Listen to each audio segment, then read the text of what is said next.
Josh, we back. We are back. We back. Another episode. Indeed. Honest Exchanges podcast. How's everything going? Things are going good. How about you? Things are all right. I'm here talking to you, so it's good. So It's good. I just got to say this. What? Before we even go any further. People are loving the podcast. Are they? Are What are the people saying? What are the streets saying? The streets are saying we want more. We want more. Okay. All right. We want more. Great For conversations. real? And great feedback, especially about distractions. Oh, really? So that was a heavy one. Yeah. So Yeah. I think we're going to have to run that back at some point. Yeah. That was all you. You had a lot on your mind that time. So we had to get it off. And I was happy we posted it where it was a little bit after the whole debacle. Yeah. You know what I mean? Yeah. But it still was relevant enough where I feel like people could understand the points we was making. Absolutely. It wasn't like out of people's memories. Right. You know what I mean? Still fresh. But no, I really appreciate that feedback. I always want feedback. Yeah. Positive, negative. I mean, if it's negative, we'll have to see, how that goes. Yeah. But you know what I mean? Like, I like people commenting and letting us know. Yeah. And we want to be giving them an opportunity soon to tell us what they want us to talk about. Yes, we are. So that's coming. Yes, That's coming. Okay, you got to wait for that. Yeah. But I wanted to talk to you about something a little sensitive. Mm-hmm. So I want to put a little trigger warning out there. All right. I mean, all of our topics, I think, are sensitive, but this one is a little different because I wanted us to touch on grief. I wanted us to touch on trauma.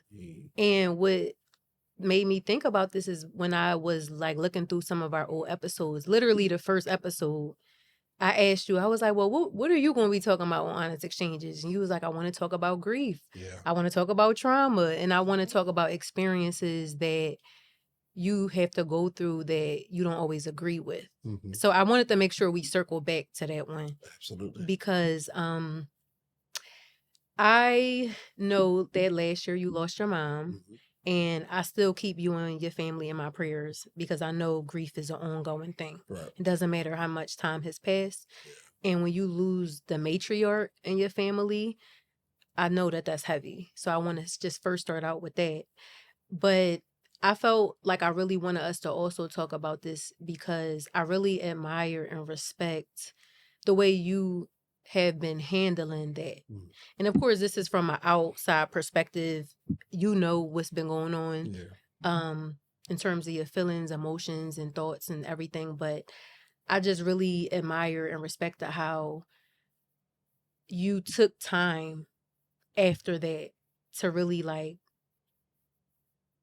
absorb what happened, because it's a lot of people, men and women included, but I think a lot of men, they would just keep working or just keep doing. And I know you didn't stop doing, but they would like try to like mask how they were feeling with just duties and responsibility. And that's not healthy, right? Because it's either you're going to deal with it now or deal with it later. So I think for me, seeing you, and I'm sure others would agree with me, that to see you experiencing that loss and to see how you took the time for yourself, but you were still, it seemed like you were still present. Like you made sure you created that time where you were able to really go through your process. But then when you did come back, I felt like, I don't know, it was just inspirational. You know what I mean? Like, I just think about the heaviness of that loss. And from what I remember you telling me, it wasn't like it was a long period of time between when you first found out and then, your mom transitioned. So it was not even like you had a long time to like wrestle with that reality. So I just want to let you know I admire you for so many different reasons, not just that, but I really respect how you are a man who speaks about therapy. You speak about grief. You speak about soul care, rest, relax. You speak about things that are emphasizing how important it is for us to take care of ourselves. Yes. So how are you doing? So I think I in my opinion, I'm doing great. I don't know that we can quantify how a person is doing Mhm. in terms of grief, because even when we look at the different stages and phases of it, it's different for every person, Mhm. because the relationship dynamic of the person who transitioned with that person Yeah. are different. Right. Right. So I think that it can vary. Other thing about it is that it ebbs and flows. Mhm. And so you can be washing dishes Mm. and have a moment and break down. Yeah. Mhm. You know, Dr. Arjun Pitts from Light of the World said in a workshop, it's not the birthdays and Mm. anniversaries, it's the highs and the Yeah. lows that you really miss your loved ones. Mm.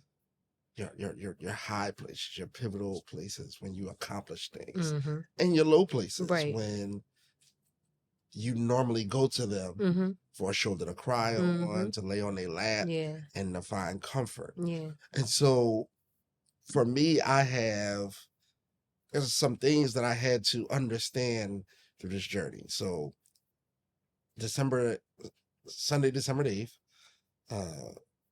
we went, my mother was at the hospital, and I remember as soon as I got done preaching, Brother Juan saying, "Come on, you gotta come right downstairs." Mhm. I'm like, "What's going on?" Right. Like, I'm like, Right. and telling me I need to get to the hospital.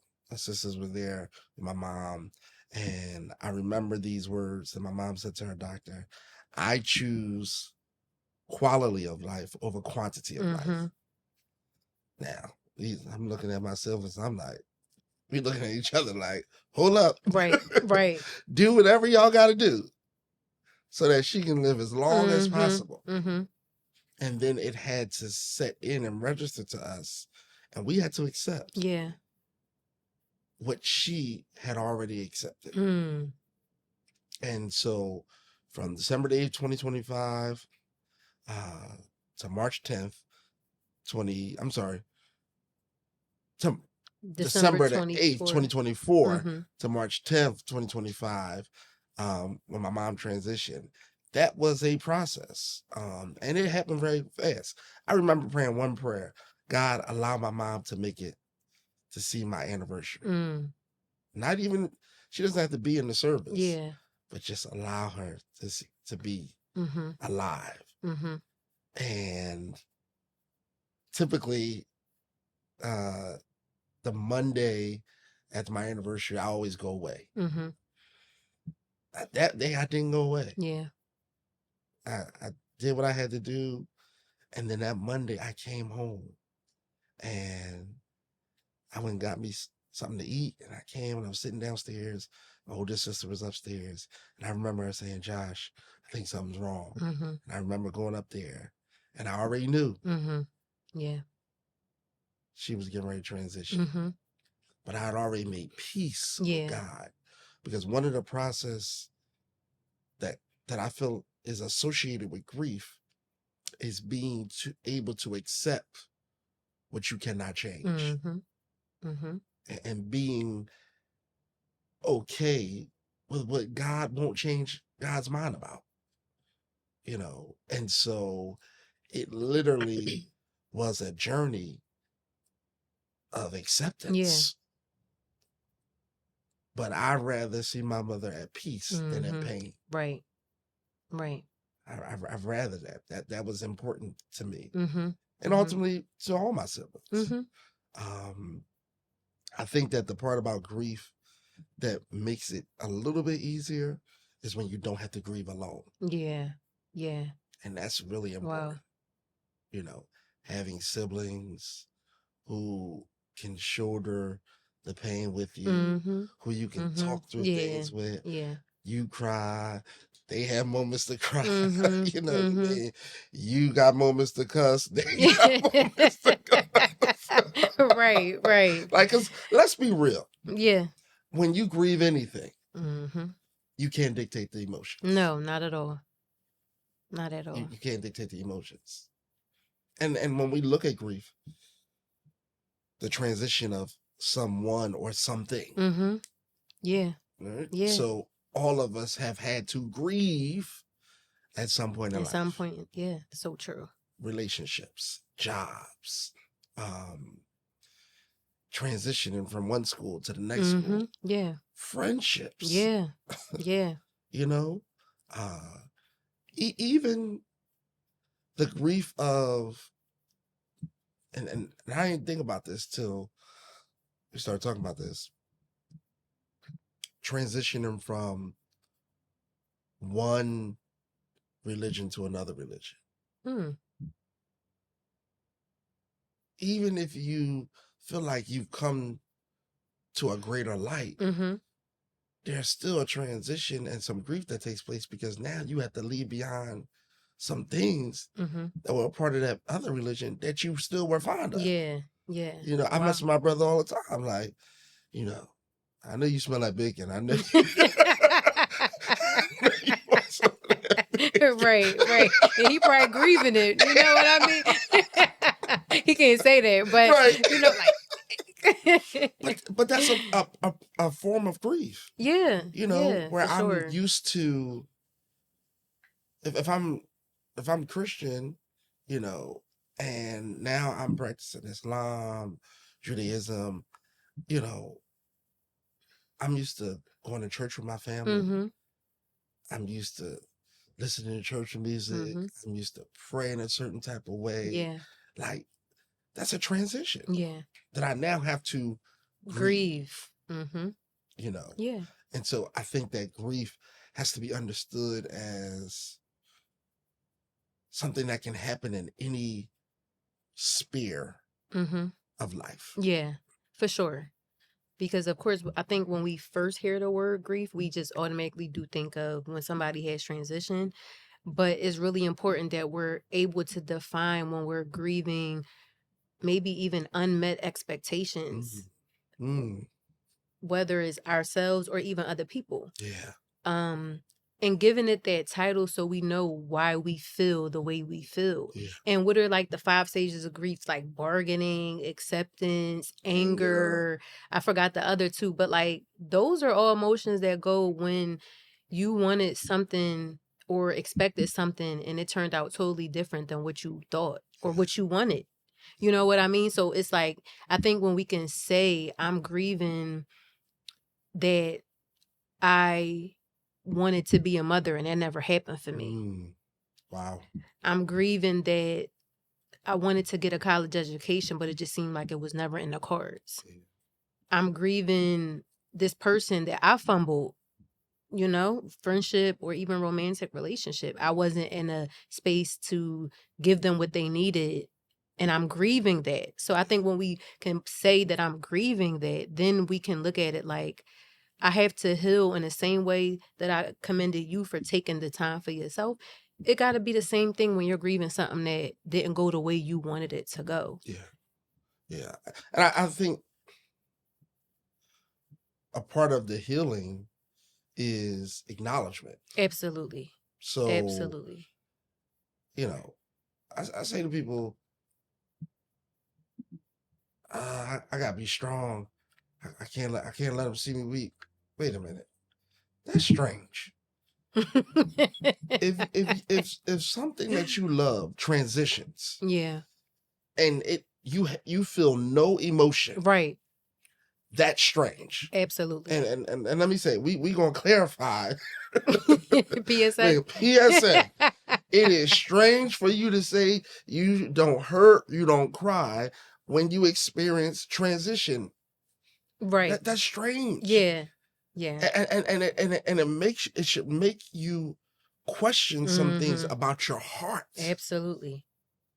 If emotions are not stirred up, you know, if the relationship end and you walk away smiling, right, even if it had some domestic parts of it, that doesn't mean that clearly it had some love parts of it too, Right. because you stuck around. Right. And so we sometimes try to show up in such a way that people don't see our vulnerability. Absolutely. And for Absolutely. me, I had no other choice but to be vulnerable. I had no other choice. Paul says it like this, you know, my grace is sufficient. My strength is made perfect in weakness. So in order for me to experience the strength of God, Yeah. I need to allow myself to be To be weak. weak. That requires vulnerability. Absolutely. So I can't show up as the pastor who can counsel people, who can preach the sermon. No, I gotta admit, listen, I've been praying not to bleed on the people when I stand. Yeah. That was a part of my prayer. I don't want to bleed on the people when I stand. I don't want to preach out of my pain. Yeah. You know, but even in my pain, I still have an assignment. And so when you talk about continuing to go on, that's the difference between what you said, masking versus fulfilling your assignment even while you're healing. And hurting. Yeah. I'm acknowledging that when Brother Darryl played this song, it makes me cry. But I'm going to cry. Yeah. I'm going to dry my eyes, and then I'm going to get up and do what I'm supposed to do. Right. You know what I mean? Yeah. Not, hang on. Let me walk out. Let me get myself together. Let me, come on. Man up, Josh. Man up. Yeah. No. No. No. I showed up as a man. Yeah. Right. And you're going to leave as a man. Exactly. It don't change because I let a few tears fall. And that's one thing that, I mean, I like this conversation because you probably get to hear stuff from me that I never told you before. But these are the things that appeal to me, being under your, what they call it, tutelage? Tutelage. Guidance. You know, we always got to get some laughs in there. But no, just seeing, you know, because I'm a very observant person, and I don't go based off of everything people say. I go based off, I gotta see how you move, see how you operate, and see if I can feel some sort of attachment to that or respect for that. You know what I'm saying? So that was one thing that I always also admire about you, is that you never stopped your emotions. Yeah. And I noticed that early on. And to be honest, it was a shock for me because, especially with a man, because men are not taught to do that. So I think that's also why when you took the time that you needed after your mom transitioned, why it kind of like, it was noticeable to me. Like, wow, this man is saying like, I'm taking some time. And not just trying to power through, angry and just hurting and healing and acting like you're better than what you really are. Yeah. So it's like you are actively doing, and I think I mentioned this on one of our last episodes, like you actively do what you're encouraging other people to do, especially men. Yeah. I mean, how can we expect people to follow us? So follow me as I follow Christ. But yet I allow you to see my spirituality, but I don't show you that I still have humanity. Yeah. Yeah. And showing humanity is not just in emotions. Showing humanity is also in understanding that I need grace and mercy too. You know, and so for me, the one thing that we had to remember in the process of grief is that even when it gets difficult, if you can't be honest with yourself, you can't be honest with anybody with nobody else. Yeah. So I realized, you know what? I need to take some Sundays off. You know, And I was a little nervous. I'm sure, yeah. I'm nervous, you know, like any pastor, when you gotta be out, you like, are people gonna still show up? Like, are we gonna take a hit? Like, how is this gonna affect us? When you have people around you who love you, Yeah. they will be present. And I'm grateful, you know. And I try to share that a lot when I came back, that I'm grateful for the St. Paul Church because the support, being there on Sundays, even though I was not there, was a form of love and support. You know, being able to receive. But the other thing I also recognize, and I talked about this, my mother transitioned, but so did the church mother. Yeah, definitely. So it wasn't just me that took a hit and my siblings and my family. The church took a hit. My faith community took a hit. You know, other congregations that are connected to me. Yeah. You know, I mean, we funeralized my mother at my home church, and I mean, it was packed to capacity. Yeah, I was there. I was there. Classrooms and Yeah, it was like chapels and copying programs. I think we ordered like 800 programs. Like, it was intense. and it was like the love of the community. Yeah, absolutely. The love of the community. Absolutely. You know, that gives you strength. You know, I've done funerals and I've seen 3 people sit in the audience. 3? 3. Wow. You know, and said, wow. So to see that kind of demonstration, wow. I'll never forget it. Yeah. If I could connect my brain to the screen and show you the picture of what I seen looking around, that panoramic view. Yeah. You know, I couldn't even go into the other rooms to see, but just hearing about it, like, you know what I mean? Friends, sibling friends telling us like, yo, they was in there, like heavy, you know? And so it's things like that that actually help. You know, it actually help you through the process. I believe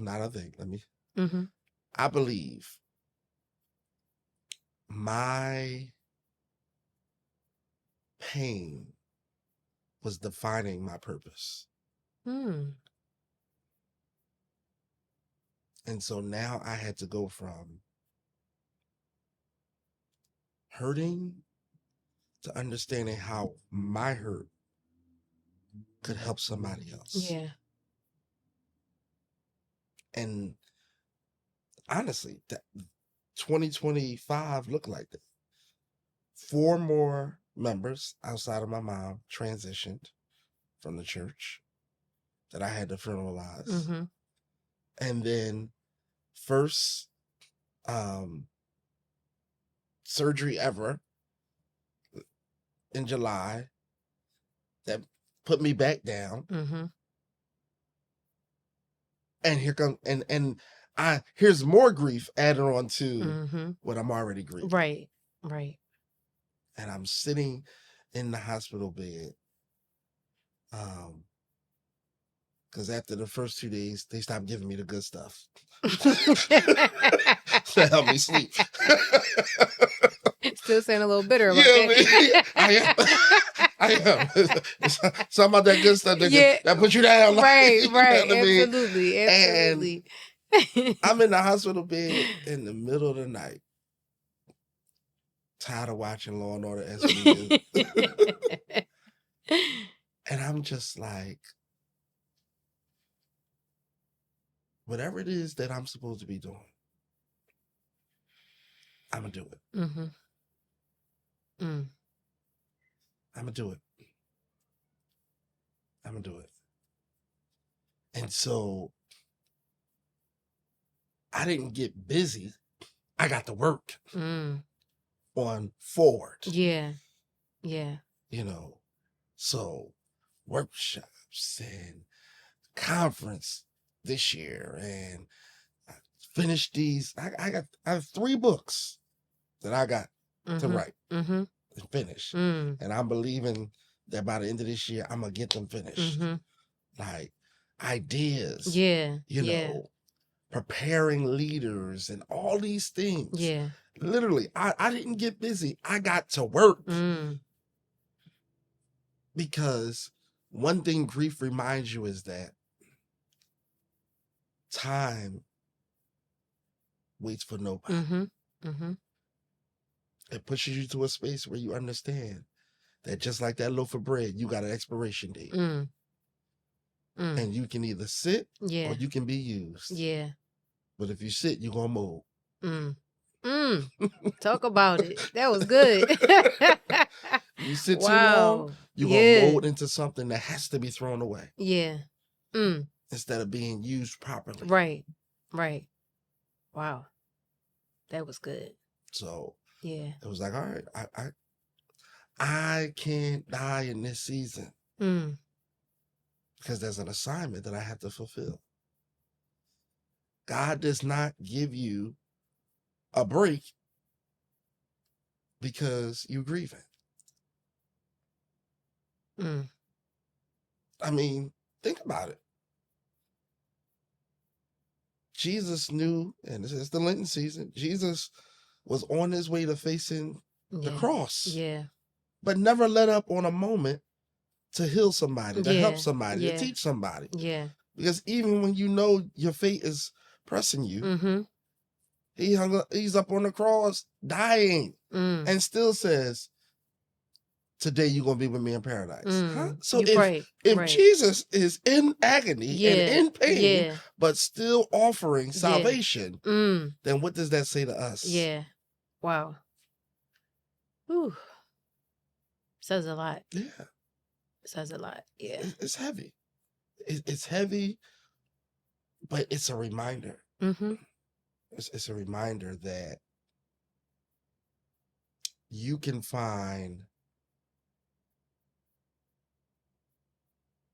rediscover purpose in grief. You look at grief in such a negative way. Yeah. But what about when grief covers your eyes to open your eyes? I think about Bishop Avenger's sermon. The boy was blind, but he covered his eyes with the clay. I already can't see. Right. Like, what are we doing this for? for? More on my eyes. Right. But his eyes had to be covered even more. Yeah. So that he could fully see. Yeah.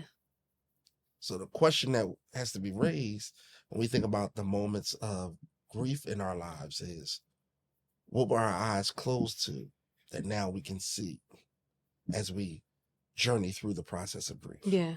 Yeah. If we're taking the time to really process what's happening. Yeah. Because we naturally, we don't want to feel the pain. No. We don't want to face the reality. And this is one of the reasons why there are so many addictions. And not just alcohol or substance. There's plenty of addictions, you know what I mean? But doing things that bring that temporary pleasure because we would rather, I mean, it's just a natural biological thing. We would rather avoid pain and maximize pleasure. So it's like, if you're in your grieving season, whatever that might be, because again, we already established that it's not only a death or a transition of a loved one, it's so many different things that you can grieve in your life. But when you're sitting with it, which is the hardest thing you could ever do,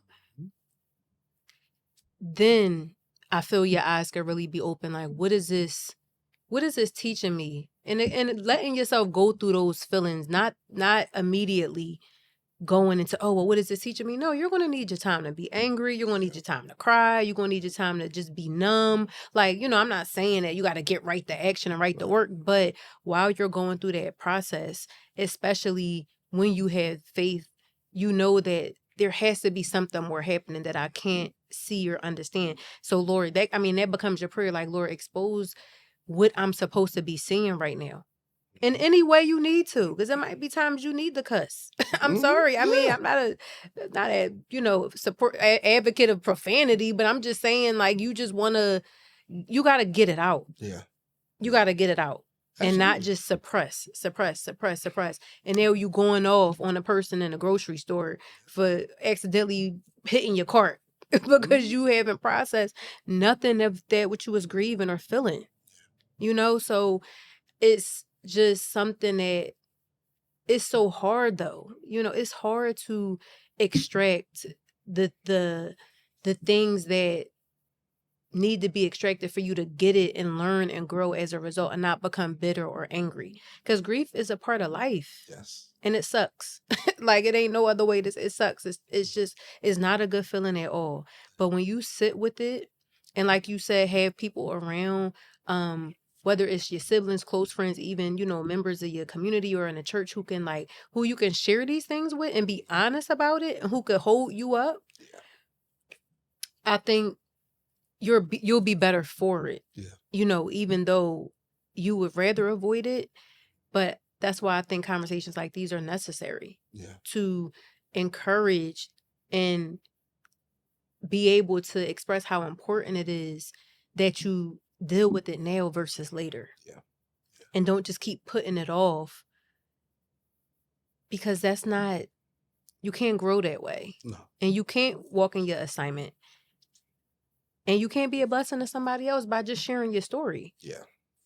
You know what I mean? You don't know how many people you've blessed and inspired just by you being obedient to what God has called you to do, even during this season. And it's an ongoing season. You know what I mean? So it's like, I know sometimes you don't nobody want to hear that. Like, I don't care about nobody else right now. Like, I'm struggling. What about me? You know what I'm saying? But it's not about us all the time. No. And that's a hard pill to swallow. Yeah. If you don't deal with your grief will deal with you. Yeah. And I see it.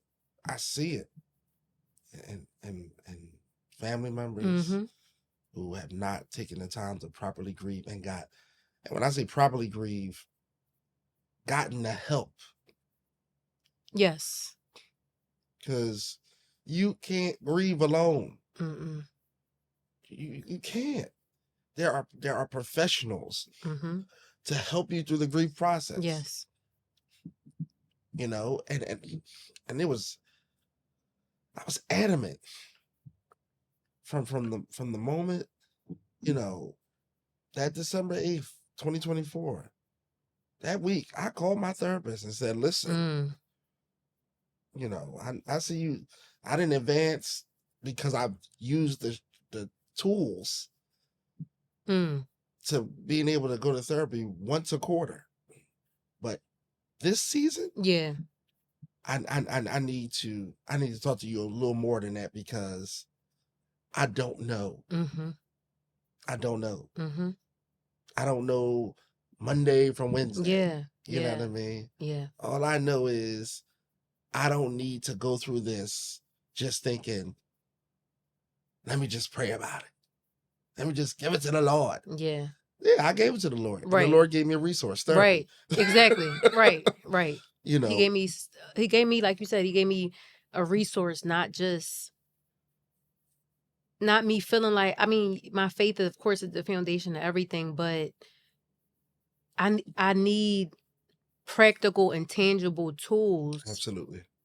In those moments where my faith is waning, my belief is waning, I'm angry, I'm upset. I need practical tools. I need practical things to help me along. Yeah.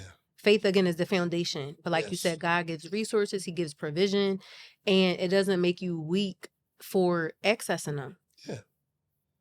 If God is the source, then everything else God gives you to help make you better is the resource. Mm-hmm. And so you have to, the question becomes, do you think you're God? Mm. Dr. Zena Jock said, we have to remember that we are not little Yahwehs. And when you are always the one to solve people's problems Mm-hmm. and give people the advice and the counsel and to coach them through and to push them through and motivate them, you will find yourself operating almost like a little Yahweh. Yeah, that's like a thing. They call it savior complex. Yes. Always like coming to the absolutely. rescue. Yeah. And you get a rush, adrenaline rush, or some sort of release of endorphins from that. Mhm. But what happens when you as the savior can't save your own self? Mm. Well, I think that might be part of it. If I'm always helping you with your problems, I don't gotta face mine. I could feel good because I feel like I'm making some sort of moves, even if I can't help myself. Mhm. I'd rather focus on you than I focus on me. A savior complex is in opposition to walking in purpose. Hmm. Mm. Because how can you walk in purpose if you think you're a savior when there's only one savior Yeah. of the world? Yeah. And God never said, I need help in being a savior. Sure ain't. Bear Mm. one another burdens. Yeah. Keep each other's arms lifted. But don't come to a place where you feel like you have become God. Mm-hmm. Because the reality is God is a jealous God who will have no other gods Mm-hmm. besides him. And so God is jealous when we allow people to become gods and lords in our lives. Our saviors. And sometimes one of the reasons why we're grieving is because God has removed the people who we treated as saviors. Mm. I can't live without, I don't know how I'm going to go on without you. Mm. Wow. Like idols. So we're going to come back to this because it's a lot. And I want to just have two parts to it so that we can, talk a little more about grief, trauma, and enduring hard experiences. Sounds good to me.